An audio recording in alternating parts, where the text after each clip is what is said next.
1 miliar rupiah. Majelis Hakim Pengadilan Negeri Jakarta Pusat meyakini Rifa telah melakukan tindak pidana korupsi bersama-sama dengan Direktur Pemasaran Pusat dan Niaga PT Pertamina Patra Niaga Maya Kusmaya dan VP Trading Operation PT Pertamina Patra Niaga Edward Corne.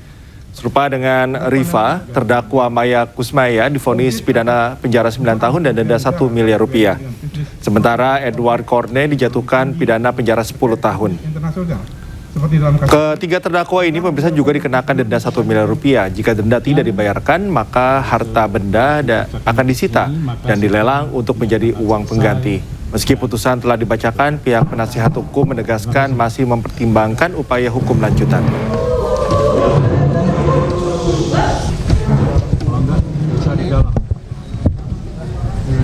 Kalau enggak nonton di luar enggak.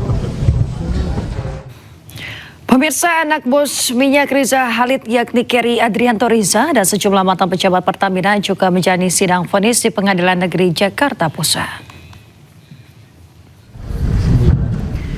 Kerry Adrianto Riza, pemilik PT Orbit Terminal Merak, dituntut 18 tahun penjara. Jaksa menilai kasus telah merugikan negara hampir 285 triliun rupiah. Terdakwa dipersilakan.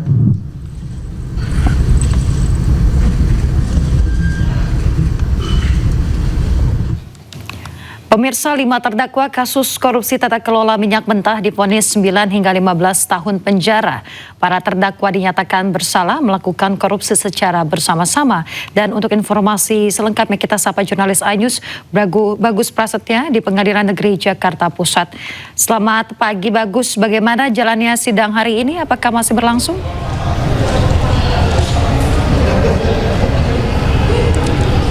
Baik Yasmin dan juga pemirsa, selamat pagi. Dapat kami informasikan terkait sidang hari ini di mana Majelis Hakim Pengadilan Tindak Pidana Korupsi Pengadilan Negeri Jakarta Pusat memvonis sejumlah terdakwa termasuk anak dari Rizal Khalid yaitu Muhammad Kerry Adrianto, di mana Kerry divonis 15 tahun, di mana Kerry dalam kasus korupsi tata kelola minyak mentah dan produk kilang di lingkungan Pertamina periode 2018 sampai 2023, di mana Muhammad Kerry Adrianto divonis 15 tahun penjara, di mana dijatuhi 15 tahun penjara ini didenda 1 miliar dan juga ada uang ganti pidana kurungan sebesar 2,9 triliun rupiah yang wajib dibayarkan dalam waktu 1 bulan setelah putusan berkekuatan tetap. Apabila uang pengganti tersebut tidak dibayar, terdakwa akan dikenakan pidana tambahan selama 5 tahun penjara. Dan juga seluruh aset yang dimiliki terdakwa juga dirampas untuk negara. Vonis ini ringan dibanding dengan tuntutan jaksa yang sebanyak 18 tahun, di mana sementara itu sidang kali ini selain Kerry Adrianto juga ada Gading Ramadan selaku Komisaris PT Jenggala Maritim dan Direktur Utama PT Orbit Terminal yang divonis 13 tahun.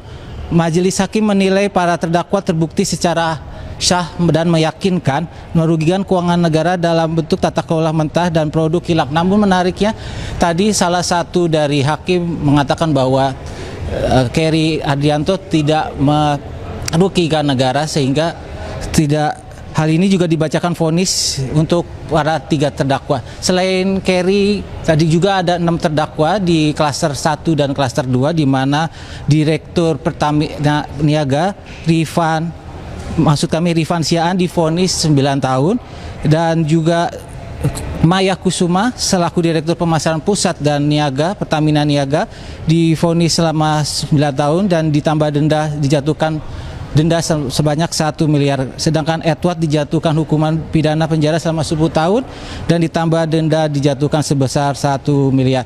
Namun tadi seusai sidang, pengacara dari Kerry Adrianto mengatakan bahwa keputusan ini bukan merugikan kliennya, di mana menurutnya hakim tadi sempat bilang tidak ada kerugian negara, namun nanti akan mengajukan banding atau kasasi. Kembali ke Anda Yasmin.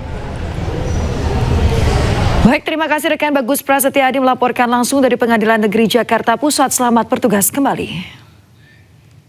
Kita ke informasi lain pemirsa, produsen jersey Timnas Indonesia Erspo kini harus berhadapan dengan hukum usai digugat penundaan kewajiban pembayaran utang senilai 5 miliar rupiah oleh pihak vendor. Sidang gugatan PKPU terhadap Erspo bergulir di Pengadilan Negeri Jakarta Pusat pada Kamis sore.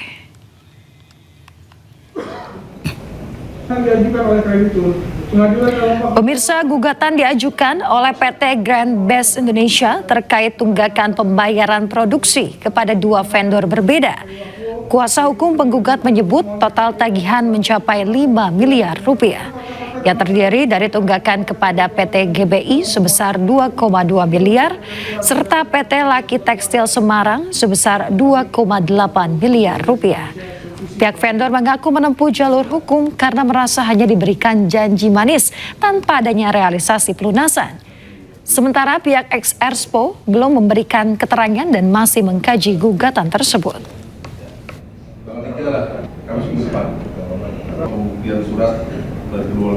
Sebelumnya kami sudah melakukan banyak sekali pertemuan dengan Erspo untuk penyelesaian berapa banyak yang harus dibayar oleh Erspo terhadap dua klien kami, dan kenyataannya hanya janji dan sudah dibuat berita acaranya pun tetap tidak dilakukan. Akhirnya makanya kami memutuskan untuk mengajukan di PKPU supaya semuanya bisa dalam keadaan pasti secara hukum gitu. Pemirsa, Ibu Fandi Ramadan, ABK Sea Dragon yang dituntut pidana mati menangis di Komisi 3 DPR RI. Ia meminta bantuan DPR agar anaknya bisa bebas dari pidana mati.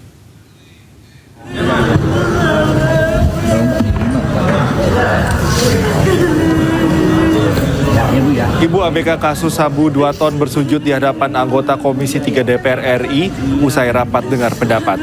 Sambil menangis, Ibu Fandi Ramadan memohon bantuan kepada anggota Dewan agar bisa membantu anaknya yang tengah menjalani proses hukum. Ketua Komisi 3 Habibur Rahman meminta agar Ibu Fandi tak bersujud dan berjanji akan membantu proses hukum Fandi Ramadan yang dituntut hukuman mati.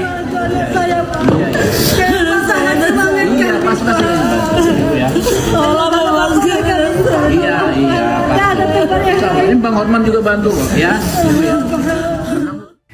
Pemirsa, orang tua Fandi Ramadan ABK Sea Dragon yang dituntut pidana mati dalam kasus penyelundupan 2 ton sabu mendatangi Komisi 3 DPR. Ya, kedatangan orang tua Fandi untuk meminta keadilan lantaran menilai anaknya tidak bersalah.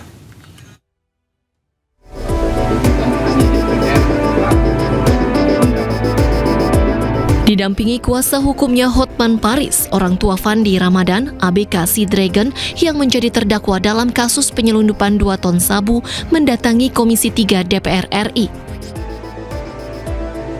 Orang tua Fandi datang untuk mencari keadilan bagi anaknya yang dituntut pidana mati.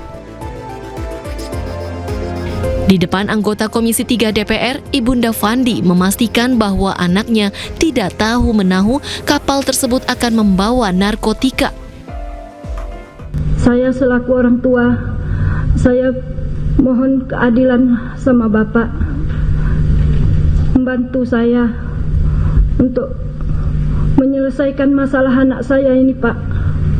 Saya mohon, Pak, karena saya tanya anak saya, dia tidak mengetahui barang itu, Pak. Saya tanya, jadi tahunya dari mana? Setelah penangkapan, Mak, barulah tahu saya itu bawahnya itu narkoba. Jadi, apa kamu nggak bertanya? Saya tanya, waktu barang itu masuk, disuruh kapten kami mengangkat. Begitu saya angkat, saya udah nggak enak. Saya bilang sama kawan.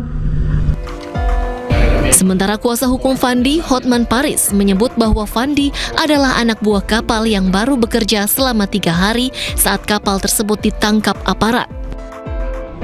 Jelas-jelas dia baru kerja 3 hari. Yang kedua, di BAP maupun di persidangan diakui oleh para saksi bahwa Fandi itu bolak-balik nanya, itu apa isinya kardus itu, ya, bolak-balik sampai dia tanya ke kapten, tanya juga ke wakilnya Pak Tambunan ya, dan itu sudah merupakan bukti bahwa dia tidak tahu. Padahal dan tidak ada saksi satupun yang mengatakan bahwa dia tahu. Sebelumnya Fandi Ramadan bersama 5 kru kapal Sea Dragon termasuk nahkoda kapal ditangkap BNN, TNI Polri, dan Bea Cukai di perairan Tanjung Balai Karimun, Kepulauan Riau pada 21 Mei 2025 lalu. Kapal tersebut membawa 1,9 ton sabu yang berasal dari jaringan internasional Golden Triangle. Dalam persidangan di Pengadilan Negeri Batam, Kepulauan Riau, Fandi kemudian dituntut hukuman pidana mati. Sementara pledoi atau nota pembelaan yang dibacakan kuasa hukum Fandi pada Senin 23 Februari lalu ditolak jaksa penuntut umum. Tim Liputan iNews melaporkan. Warga beramai-ramai menabuh beduk atau dikenal dengan tape beduk, sebuah tradisi di Lebak, Banten. Ya, informasinya sesaat lagi tetaplah di Ais Pagi.